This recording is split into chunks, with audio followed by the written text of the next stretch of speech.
सातवी ब या वर्गात होते. सर्वप्रथम मी लोकमान्य टिळक यांच्या प्रतिमेस वंदन करते व माझे विचार मांडण्यास सुरुवात करते.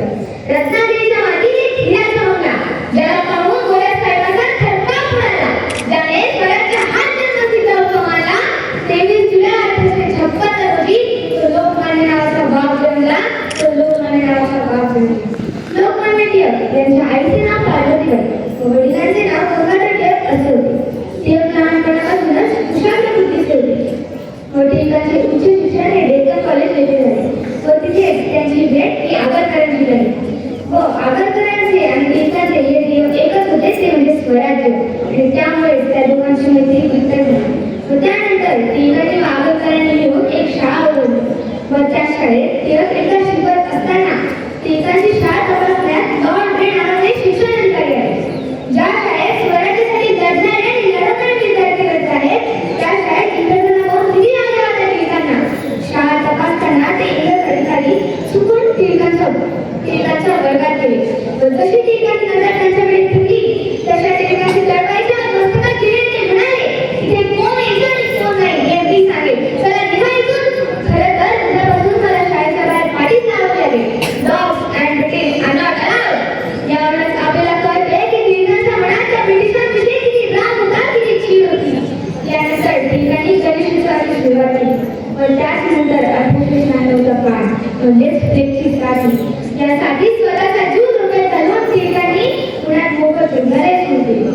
जेव्हा लोकांनी त्यांना सल्ला दिला, तुम्ही सुरक्षित राहा, तुम्ही तुमचा जीव वाचवा, तेव्हा माझ्या जगतेला सोडून मी सुरक्षित राहू शकत नाही, मी माझा जीव वाचवू शकत नाही हे बोलून टिळकांनी देशसेवेचे सर्वोच्च उदाहरण दिले. पण यासाठी टिळकांचा मुलगा विश्वनाथ झाला. तेव्हा टिळक खचले नाही. टिळकांनी देशसेवेचे कार्य पुढे चालू ठेवले. त्यावेळी इंग्रज सरकारने प्लेगवर नियंत्रण करण्यासाठी रँडची नियुक्ती केली. रँड पुण्यात आला व त्याने लोकांवर अत्याचार करायला सुरुवात केली, स्त्रियांचा छळ करायला सुरुवात केली. त्याच दरम्यान टिळक एकदा कीर्तनात गेलेले असताना कीर्तनकार सांगत होते, इंग्रज आपल्यावर खूप अत्याचार करत आहेत, आपला छळ करत आहेत, आपण हातावर हात ठेवून बसणं योग्य नाही, काहीतरी उपाययोजना करायला हवी. तेव्हा मागून एक आवाज आला. तो आवाज होता तो म्हणजे दामोदर नरेश चाफेकरांचा. ते म्हणाले, तुम्ही मूर्ख मूर्खाप्रमाणे नुसती चर्चा करतात, ते इंग्रज आपल्याच भारतातून आपल्यालाच अत्याचार करत आहेत. तेव्हा टिळक उठले आणि म्हणाले, तुम्ही जे बोलत आहात ती सुद्धा चर्चाच आहे. हिंमत असेल तर या पुढे आणि मारून टाका त्या इंग्रजांना, शस्त्र उचला आणि मारून टाका त्या रॉयला. कीर्तन संपल्यावर टिळक त्यांच्या चांगल्यात बसून घरी जाणारच तेवढ्यात चाफेकर बंधू झाले आणि म्हणाले, आम्हाला या स्वातंत्र्याच्या कार्यात सहभागी व्हायचे. तेव्हा टिळकांनी त्यांच्या डोळ्यात रॉयचा मृत्यू पाहिला. टिळकांनी योग्य माणसं निवडली आणि दिवस ठरला. इंग्लंडच्या राणीच्या अमृत महोत्सवाच्या दिवशी गाव करायचाच रँड पायथ्यावरून घरी जायला झाला. गणेश दिल्लीत सगळीकडे सामसूम, सगळीकडे अंधार, प्रकाशाचा एक कण सुद्धा नाही, मृत्यूपर्यंत कोणीच नाही.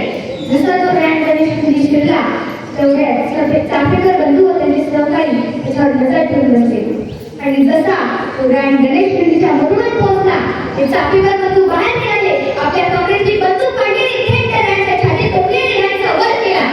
तशी बातमी सर्वत्र वाऱ्यासारखी पसरली. रँड गेला, सगळ्यांना आनंद झाला. पण हा आनंद फार काळ टिकला नाही, कारण रँड जरी गेलेला असला तरी इंग्रजांनी त्यांनी राबवलेले उद्योगही थांबवलेले होते. जहाल विचारसरणी होती, लेकरी तलवार होती. जहाल विचारसरणी होती, लेकरी तलवार होती. प्रखर त्यांच्या विचाराने ब्रिटिश सत्ता हादरली होती, ही ब्रिटिश सत्ता हादरली होती. यानुसार इंग्रजांविरुद्ध इंग्रजांनी केलेल्या छळाबद्दल टिळकांनी लेख लिहिला आणि त्याचा शीर्षक टाकला तो म्हणजे सरकार कमी ठिकाणी राहत नाही. आणि हा शीर्षक हीच लेखी इंग्रजांच्या काळजाच्या गोष्टी, त्यामुळे टिळकांना तुरुंगात टाकण्यात आले. पण तिथूनही सुटका झाल्यावर टिळकांनी एका सभेत कोण हक्कासाठी घोषणा केली की म्हणजे स्वराज्य. स्वराज्य हा माझा जन्मसिद्ध हक्क आहे आणि तो मी मिळवणारच. त्यानंतर इंग्रजांविरुद्ध प्रक्षेपण लेख लिहिल्याने व टिळकांच्या घरात बॉम्ब मारण्याची पुस्तके सापडल्याने टिळकांना मरणाची शिक्षा दिली. पण म्हणतात ना, वाचनम ज्ञानदम काले कारुण्य सुरक्षकम, वाचनम ज्ञानदम काले कारुण्य सुरक्षकम.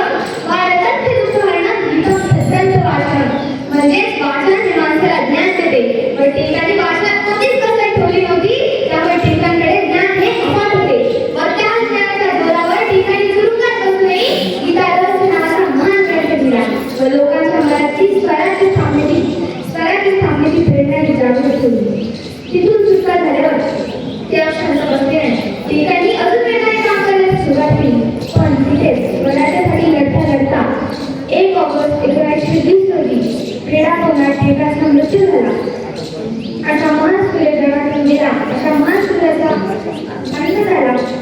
शेवटी मात्र एवढेच होईल, इथे टिळक जरी नसेल तरी टिळकांनी दिलेली भारत उज्ज्वल करण्याची प्रेरणा आज माझ्याकडे आणि ही तरुण पिढी असायला हवी. धन्यवाद. जय हिंद.